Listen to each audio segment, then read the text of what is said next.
Recién hablaba con Fernando Savater, le he hecho muchas notas a lo largo de la vida y yo conté 60 libros o alrededor de 60 libros y me cuenta que su primer libro lo escribió con 22 años. 22 años. Bueno, lo publiqué con 22 años. Había algún texto de ese libro, porque es un libro juntaba 2 o 3 ensayos, todos del mismo tipo, se llamaba Nihilismo y Acción. Y había dentro de ese libro, el libro acababa con un texto sobre Moby Dick, sobre la novela de Herman Melville, que yo probablemente había escrito con 19 años, una cosa así.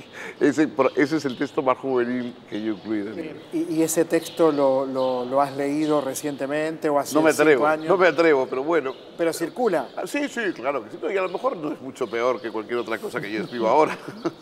No creo.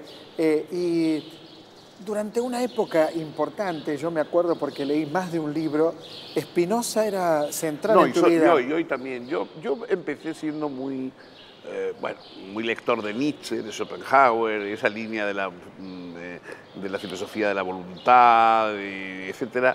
Eso ha sido, en buena parte sobre todo de mi primera época intelectual, la base de mi pensamiento. Pero luego, poco a poco, fui cada vez más girando hacia Spinoza. Siempre Spinoza me gustó, pero fui cada vez más convirtiéndolo un poco en el centro, ¿no? Desplazando de la voluntad a la razón. Y bueno, hoy desde luego me considero mucho más próximo a la línea spinocista que ninguna otra línea, ¿no? en pensamiento. Hay un libro que yo tengo en mi biblioteca con mucho cuidado, que es un diccionario filosófico, que es como una síntesis de Savater también esa. Bueno, es un libro muy personal, no es un diccionario filosófico en el sentido instrumental del término, ¿no? Que se puede... No, exactamente, ¿no? Esto era una colección de diccionarios personales, ¿no? Que no pretendían ser libros de consulta, sino libros de lectura, ¿no? Y ahí, pues, efectivamente, dejé ir un poco gustos, caprichos, obsesiones, unas más afortunadas que otras, pero bueno, yo creo que había algunas cosas aprovechables, probablemente, ahora miro todos los libros que son demasiado gruesos, los miro con recelo, porque digo, habrá algo bueno, pero seguro que es mucho malo. No, estoy seguro que sí. ¿En qué momento, porque aquí tenemos Los invitados de la princesa, tu última novela, ¿en qué momento el Savater de la ficción empieza a tomar posiciones frente al Savater filosófico? A mí lo que me interesaba al principio era la literatura. Yo era mucho más lector de literatura que de ensayo y, como te comentaba, ese texto, el más inicial, era un texto sobre Moby Dick y sobre la novela. Es decir, a mí lo que me gustaban eran las novelas y la narración. Y cuando empecé mi carrera, yo lo que quería era hacer alguna especialidad ligada a la literatura. Pero entonces en la Universidad Española no las había. No había literatura moderna, no había literatura comparada, en fin, esas cosas que hoy hay, hoy ya existen, pero entonces no.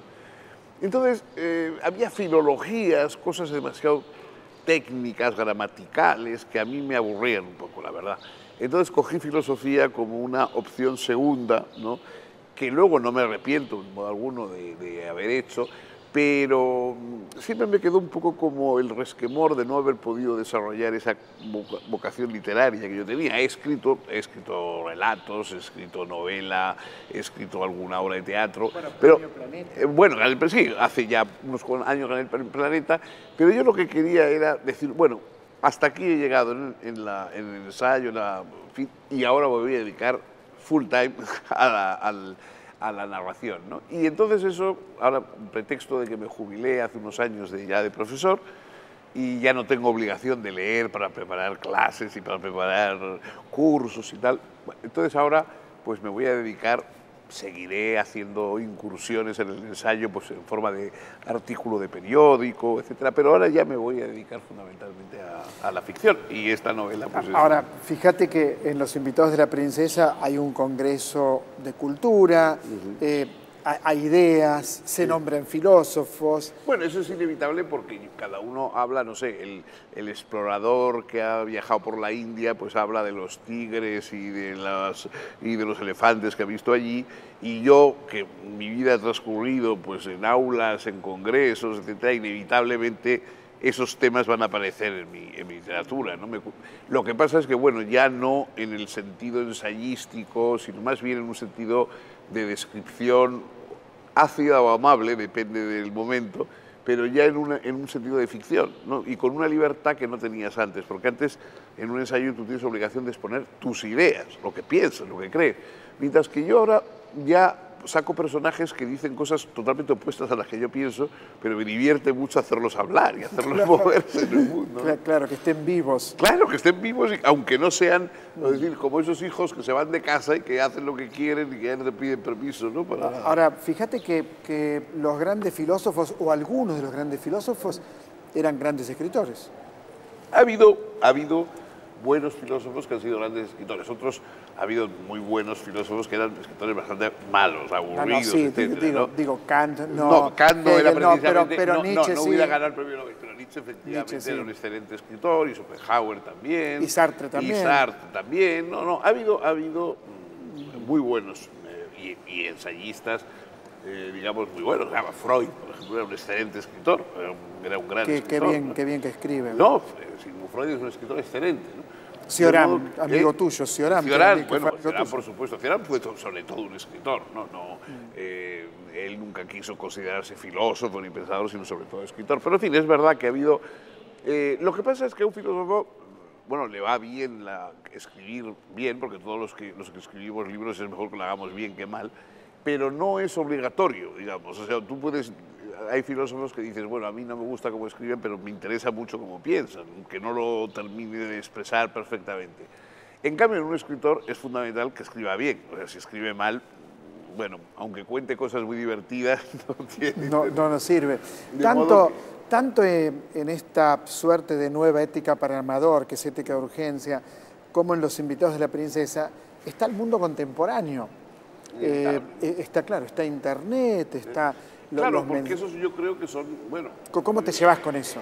Bueno, yo, estoy en ello, estoy como los demás, o sea, precisamente entre ética para amador y ética de urgencia, pues el acontecimiento fundamental que hubo es que se dio Internet, o sea, que no había existido, y que sobre todo en el mundo de los jóvenes y tal, pues se ha convertido en algo totalmente decisivo. Es decir, hoy, precisamente cuando yo dialogué, porque ética de urgencia no es propiamente un libro escrito, sino es un libro hablado por mí con los jóvenes, cuando yo empecé a hablar con ellos, claro, inevitablemente salían referencias permanentes a Internet, a las redes sociales, a Twitter, a tal, bueno. Entonces no hay más remedio, porque la filosofía no está para pensar lo que tú quieras, sino para pensar lo que pasa, la realidad. La filosofía es un instrumento para hacernos dueños, al menos mentalmente, de lo real. Entonces, ahí está Internet, no se puede, decir, bueno, yo como no me gusta voy a pensar en la seda o los pajaritos, no, hay que pensar en lo que hay. Ahora, hay algo en el libro que me impactó, o no sé si en el libro o lo leí, que te inventaron un Fernando Savater. No, el otro día sacaba un artículo, en esos artículos semanales que suele sacar Mario Vargas Llosa, dedicaba el artículo a eso, ¿no? A esas falsificaciones de personalidad, etcétera, que hay en Internet. O sea, a mí, pues yo a veces hablaba con él, pues estos los días los que charlaba con los jóvenes y tal, y me decía, está muy bien lo que tú dices en tu Twitter el otro día y tal. Yo no tengo ninguna cuenta de Twitter. Yo tampoco tengo Twitter. Ah, pues sí, y efectivamente había una cuenta de Twitter, ¿no? Gestionada por algún personaje que no era una cuenta en el sentido de que tuviera mala voluntad o quisiera denigrarme, no, era un señor que cogía cosas que yo había dicho, las ponía como le gustaban a él, en fin, una cosa un poco, sobre todo, comprometida, porque claro, yo no me podía no me puedo responsabilizar de que un señor coja mi nombre y diga cosas que a lo mejor son muy interesantes o no están mal dichas, pero no son las que digo yo. O sea, ¿no? Y así me ha pasado ya un par de veces, pues incluso en otros también, en otros registros de redes sociales, que alguien se apropia de tu nombre y luego no es fácil combatir eso, no creas que es fácil evitar que sigan con tu nombre. Entonces, Mario le preocupaba esto, porque le inventaron una entrevista falsa, ¿no? Una entrevista falsa que además era injuriosa pues, para la presidenta de Argentina y para tal, digamos una cosa comprometedora, porque claro, te inventan una cosa de estas, vete tú luego a explicar que no es verdad, que eso tú no lo has dicho, que siempre la mayor parte de la gente va a creerse la parte mala, de que sí, de que luego te arrepentiste, lo que sea. Y es muy difícil, ya te digo, a mí también me inventaron hace años ya una entrevista con una ficticia periodista francesa, ¿no? Que venía a preguntarme cosas.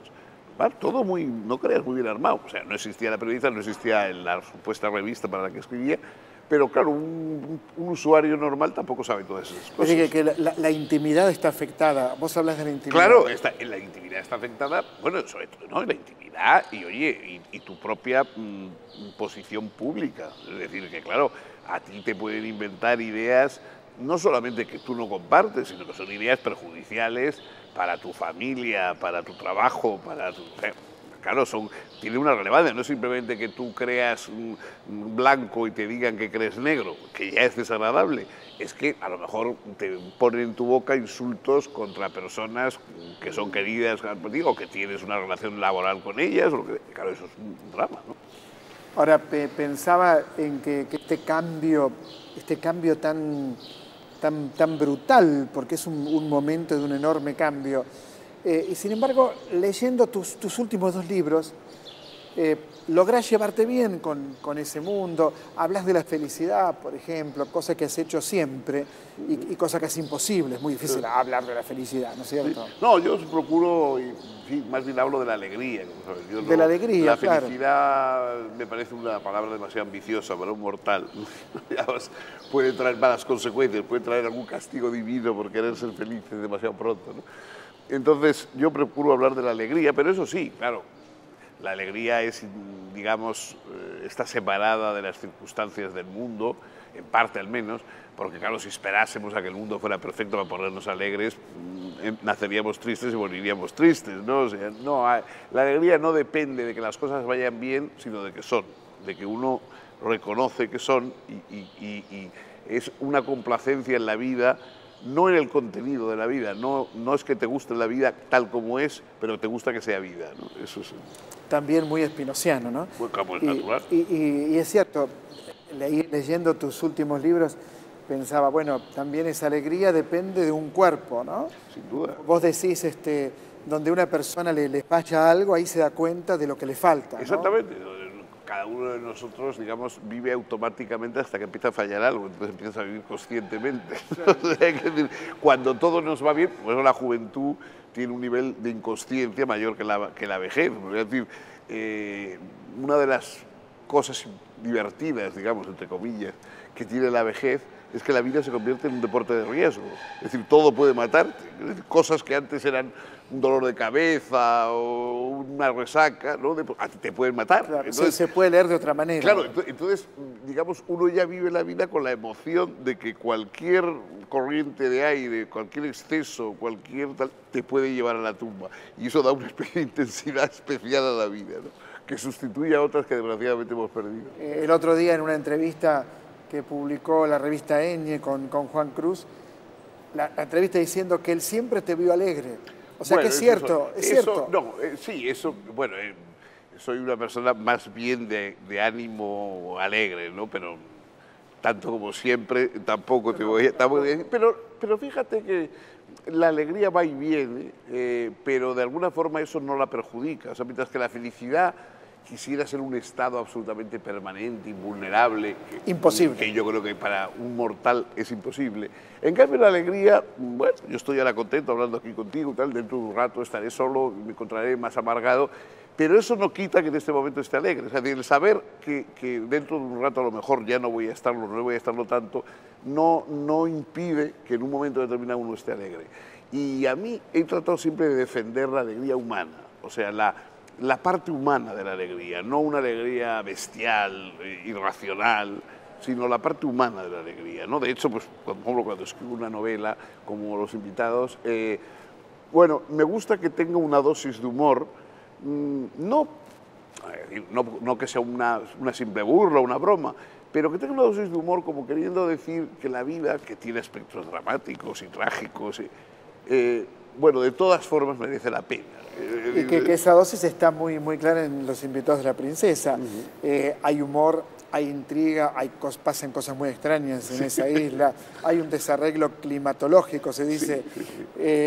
¿Cómo surge esta novela y qué se puede contar sin contar mucho, claro? No, bueno, el motivo inicial es un motivo real. A mí me pasó hace 3 años, una cosa así. Recordarás que un volcán islandés del nombre impronunciable, ¿no? Nos dejó a todos los europeos sin poder viajar, e incluso creo que en el norte de América también. Bueno, entonces yo estaba en un congreso literario cerca de Milán, en una localidad cerca de Milán, y bueno, ahí nos encontramos. No había, los vuelos no salían de Milán, no había plazas en los trenes porque naturalmente estaban desbordados, no teníamos ningún vehículo para irnos, entonces durante 48 horas pues un grupo de gente que nos conocíamos de forma más bien superficial, unos simpatizábamos y otros no, pero ahí tuvimos todos que convivir, comer, cenar y desayunar juntos como si hiciéramos vida conyugal, ¿no? O sea, y entonces esa situación me llevó a recordar esos clásicos de la literatura europea, como el de Camerón o como en los cuentos de Canterbury, que se basan en eso, ¿no? En un grupo de personajes que se conocen apenas o que no se conocían, que de pronto se ven obligados a convivir por una circunstancia externa. Y ahí se cuentan historias y se traman entre ellos leyendas. Y eso es un poco el origen, o el pretexto, si quieres, de la novela. Hay una reflexión, por eso yo decía, hay una reflexión sobre lo contemporáneo y también sobre la cultura, ¿no? Hay bueno, yo creo que hay una visión un poco satírica de las supersticiones modernas, ¿no? Es decir, supersticiones en el terreno higiénico, político, gastronómico, hasta teológico, si quieres, ¿no? Ese tipo de... Entonces, ahí hay un poco de una visión, digamos, entre crítica y desolada, ¿no? de esas supersticiones modernas que efectivamente forman parte de la cultura, ¿no? Porque alguna vez uno pensaba, no yo, pero hay quienes pensaban que todo tenía que ser lo vinculado con lo cultural muy solemne, claro, muy vamos a hablar de cosas muy trascendentes, importantes. Hoy hay un juego y vos me parece que también representas porque eso. Fíjate tú, en una tradición literaria como la española, ¿no? que es una tradición literaria fundamentalmente humorística. O sea, las grandes obras son obras de humoristas, ¿no? Y sin embargo hay una hipervaloración de lo serio y de lo dramático. O sea, un autor que te dice, bueno, es un autor de obras en las cuales uno sonríe, se ríe, inmediatamente es un autor menor. Es un autor de dramas terribles que hacen agonizar de dolor al lector. Inmediatamente es un premio Nobel en ciernes, ¿no? Pero con Cervantes nos hemos reído muchísimo. Claro, bueno, es que Cervantes era un humorista. O sea, Cervantes ante todo. Y el Quijote es una obra satírica y humorística, lo cual no quita que tenga profundidad, ¿no? Bueno, no sé, los cuentos y los relatos de Borges están llenos de humor y no por ello no dejan de ser profundos, todo lo contrario. O sea, son profundos no a pesar de su humor, sino gracias a su humor, ¿no? Que eso es lo que yo he intentado hacer. Los invitados de la princesa y seguimos con novelas. Vamos a seguir con novelas. Ojalá que sí. Yo ahora ya quiero dedicarme a la ficción. Quiero dedicarme a la ficción. Me gusta la novela, me gusta el teatro y yo quisiera ya dedicarme a la ficción. El tiempo que quede, yo creo que lo que tenía que decir ensayísticamente, bueno, malo, trivial o de cierta importancia, pero ya está dicho. Y ahora pues quiero un poco saldar una deuda que tengo conmigo mismo, con ese adolescente que soñó con ser escritor. Pero te queda mucho tiempo, así que tranqui. Eso nadie es dueño del tiempo. Nadie sabe. Nadie es dueño. Fernando Savater, un placer como siempre. Muchas gracias. Muchas gracias. Y ojalá que nos veamos pronto otra vez. Pronto otra vez. Fernando Savater, tenemos 2 libros nuevos de Fernando. Los invitados de la princesa, que mientras hablábamos usted lo habrá visto y también lo habrá imaginado, y Ética de urgencia. que tiene mucho que ver también con Ética de Amador, ¿no es cierto? Es como una continuación a través de bastantes años. Esto es Otra Trama y enseguida regresamos.